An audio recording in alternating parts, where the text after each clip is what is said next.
అందరికీ హాయ్ అండి. ఈరోజు మనం వీడియోలో ఖైరాబాద్ చట్నీ కాంబినేషన్ సూపర్ అండి. ఇప్పుడు ఎలా చేసేది చూసేద్దామా. Welcome back to Sushanti vlogs.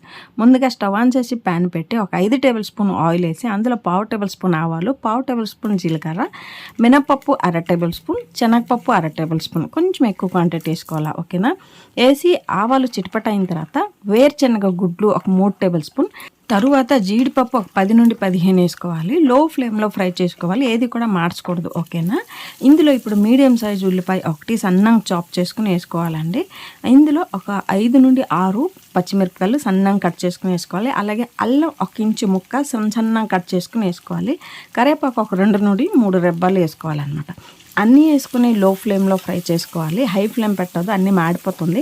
ఈ ఖైరాబాద్కి ఉల్లిపాయలు ఎక్కువ ఫ్రై అయ్యే అవసరం లేదండి, ట్రాన్స్పరెంట్ కలర్ ఉంటే చాలు. పచ్చి బఠానీ తెచ్చి తొక్కలిసి ఫ్రిడ్జ్లో పెడితే మొలకెత్తింది, ఓకే, మొలకెత్తిన బఠానీ వేస్తే మనకి గ్యాస్ట్రిక్ కాకుండా కాపాడుతుంది. 1/2 కప్పు పచ్చి బఠానీ, 1/2 కప్పు క్యాప్సికమ్ వేసుకోవాలి.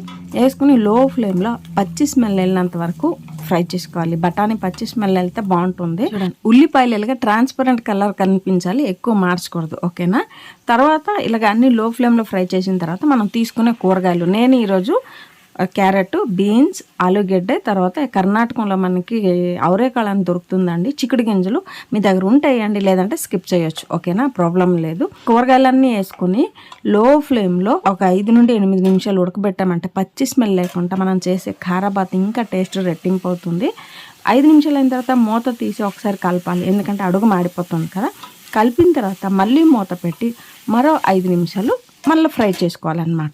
ఎందుకంటే ఇలాంటప్పుడే మనకి ఒక 30 నుండి 40% కూరగాయలు ఉడికిపోయిందంటే తర్వాత ఈజీగా ఉడికిపోతుంది. ఇప్పుడు ఇందులో 1 కప్పు రవ్వ తీసుకోవాలి, ఉప్మా రవ్వ, ఓకేనా. మనం ఈ రవ్వని ఫస్ట్ ఫ్రై చేయలేదండి, డైరెక్ట్గా ఇప్పుడు ఇందులో వేసుకొని ఇలానే లో ఫ్లేమ్లో ఫ్రై చేసుకోవాలి, ఓకేనా. ఉప్మా రవ్వ బాగా ఒక 5 నుండి 8 నిమిషాలు లో ఫ్లేమ్లో ఆ కూరగాయలతోటే ఆ నూనెలో ఫ్రై చేసుకోవాలి. సీక్రెట్ మసాలా అంటే ఇందులో వాంగీబాత్ పౌడరు 2 నుండి 3 టేబుల్ స్పూన్ వేసుకోవాలి, అంటే క్వాంటిటీ చూసుకొని. పసుపు 1/2 టేబుల్ స్పూన్, 1.5 టేబుల్ స్పూన్ ఉప్పు వేసుకోవాలి.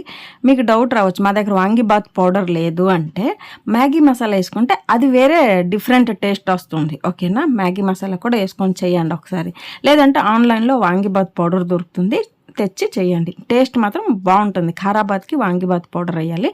అలాగే మీడియం సైజ్ టమాటాలు ఒక 2 వేసుకోండి, టేస్ట్ సూపర్ అండి. పులుపు, ఉప్పు, కారం అన్నీ కూడా కరెక్ట్గా ఉంటుంది. టమాటాలు వేసిన తర్వాత కూడా లో ఫ్లేమ్లోనే ఒక 5 నుండి 8 నిమిషాలు ఫ్రై చేయాలి. 1 కప్పు రవ్వ తీసుకున్నాం కదా, గుర్తుంది కదా మీకు. 1 కప్పు రవ్వకి 3.5 నుండి 4 కప్పుల నీరు వేసుకోవాలి. నీరు వేసిన తర్వాత మీడియం ఫ్లేమ్కి టర్న్ చేసుకుని, లో నుండి మీడియం ఫ్లేమ్కి టర్న్ చేసుకుని అంతా ఒకసారి బాగా కలపాలండి. అన్నీ మిక్స్ అయ్యేలా కలిపిన తర్వాత మూత పెట్టి మరో 5 నుండి 8 నిమిషాలు ఉడకడానికి వదలాలి. మధ్యలో ఒకసారి మూత తీసుకొని ఎలా కలుపుకోవాలి, అడుగు మాడకుండా చూసుకోవాలి.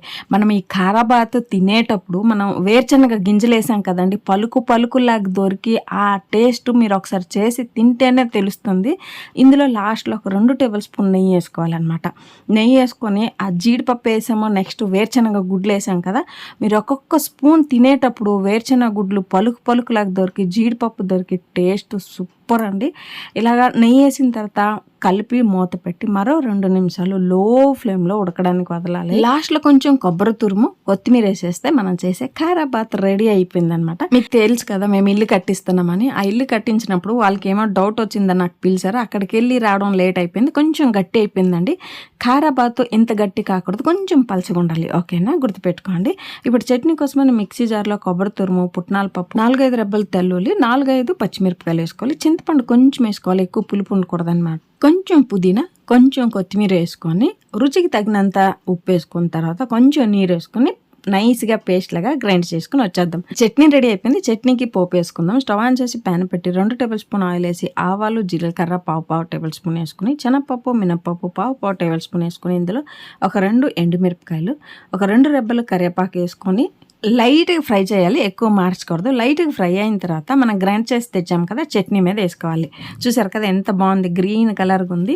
వేడి ఖైరాబాద్తో ఇలా చట్నీ వేసుకొని తినండి, చాలా బాగుంటుంది. కొంతమందికి ఉప్మా ఇష్టం ఉండదు కదా, అలాంటప్పుడు ఇలాగా ఖైరాబాద్ చేసుకొని ఇవ్వండి, చాలా ఇష్టపడి తింటారు. చట్నీతో తింటే చాలా బాగుంటుంది. మీకు ఈ కర్ణాటక స్టైల్ ఖైరాబాద్ చట్నీ వీడియో నచ్చినట్టయితే like, share and subscribe to Sushanti vlogs, ఓకేనండి. అందరికీ